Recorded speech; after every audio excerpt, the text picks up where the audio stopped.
You're not failing. You're repeating. Welcome to Seeds of Thought. Let's not start with encouragement. Let's start with accuracy. Because encouragement without accuracy doesn't help. It just delays clarity. If you're listening to this, there's a strong chance you've already tried to change something about your life. Not casually, not halfway, not maybe someday. You meant it. You set goals. You made plans. You had conversations with yourself that felt serious. And if effort were enough, you wouldn't be here again. But here you are. Not broken, not incapable, not lazy. And today, we're going to talk about why. Think about the last time you decided something had to change. It wasn't dramatic. You didn't announce it. You didn't make a speech. It was quiet.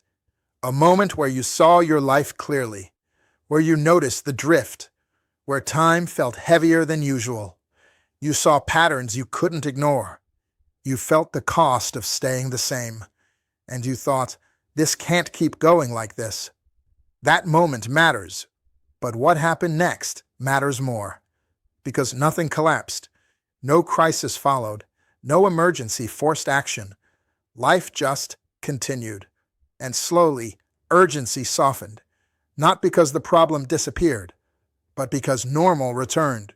And normal has gravity. Normal is not neutral. Normal is a force. Normal is what pulls you back into familiar mornings, familiar reactions, familiar ways of filling time. Normal doesn't argue. It doesn't persuade. It doesn't threaten. It just resumes.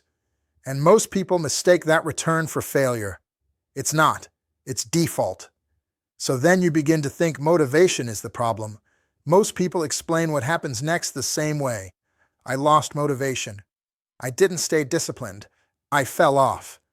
But that language assumes you fell from something higher. You didn't fall. You returned. Returned to what was already running. Returned to what didn't need your permission. Returned to what knew exactly what to do once effort stopped. That's not failure. That's default behavior reclaiming control. Default is not what you choose. Default is what happens when nothing interrupts the pattern.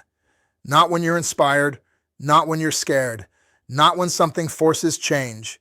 Default is who's in control on an average day. When energy is neutral, when attention is split, when effort feels optional, that version of you runs your life more often than you realize.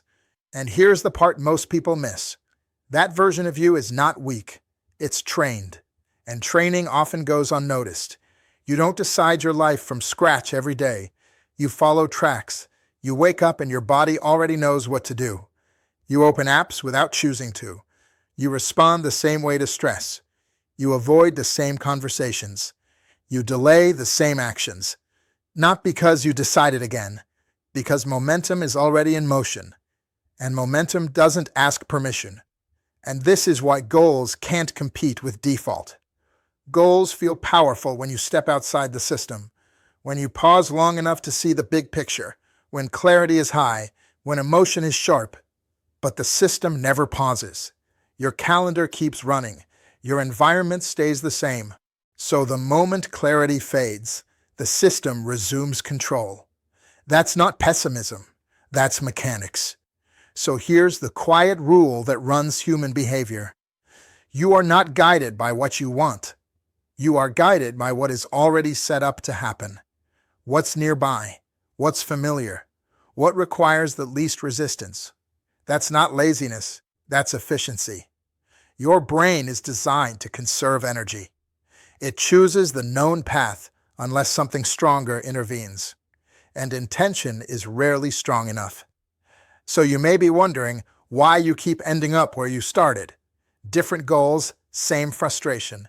Different year, same internal conversation. Different promises, same outcome. That's not coincidence. That's confirmation. It means your system is working perfectly producing the life you keep returning to. This is why the reframe is so important. The problem is, most people are looking at their life through the wrong lens. A reframe swaps the lens. For example, the old frame says, "This isn't working." New frame, "This is training me." Old frame, I'm behind. New frame, I'm early in the process. Old frame, I keep failing. New frame, I'm collecting data. Old frame, I don't feel ready. New frame, readiness comes after movement. Nothing changed externally, but everything changed internally, and behavior follows. Here's the truth most people never hear. If your results come from a system, then they are impersonal.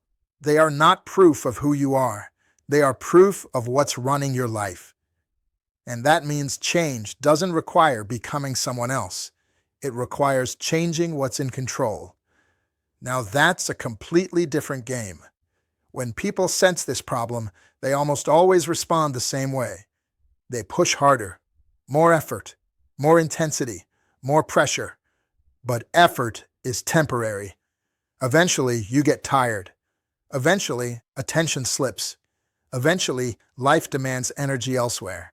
And when effort collapses, the system remains. So you feel like you failed again. You didn't. You just stopped overriding default. Now is the time to ask yourself this one question that reveals everything. What do I do when I'm not trying?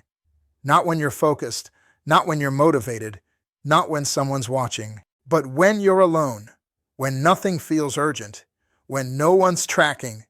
That answer explains your results every time. But default is hard to see because it feels like personality. It feels like just how I am. It feels like life. But it's not identity. It's rehearsal, repeated reactions, familiar escapes, conditioned responses. And familiarity is powerful. Once you see this, something subtle happens. You stop asking, "What's wrong with me?" and start asking, "What's already in motion here?" That question doesn't blame. It observes. And observation is the beginning of control. Because once you see the structure, you stop fighting yourself. And when you stop fighting yourself, change becomes quiet. So the next time you face those moments when life feels difficult, remember this. Life isn't punishing you. It's following instructions. Instructions written by repetition, by convenience, by what you practiced without noticing. The system doesn't care how you feel about the outcome. It just keeps running. If this feels unsettling, that's intentional. Not to discourage you, but to ground you. Because the problem isn't that you haven't tried hard enough. The problem is that something else has been trying harder than you. And now that you can see it, you can't unsee it. So, the next time you find yourself repeating a pattern without thinking, don't get angry. Just whisper to yourself, "I see you." That split second of awareness is the crack in the foundation. And through that crack, the light of change finally gets in.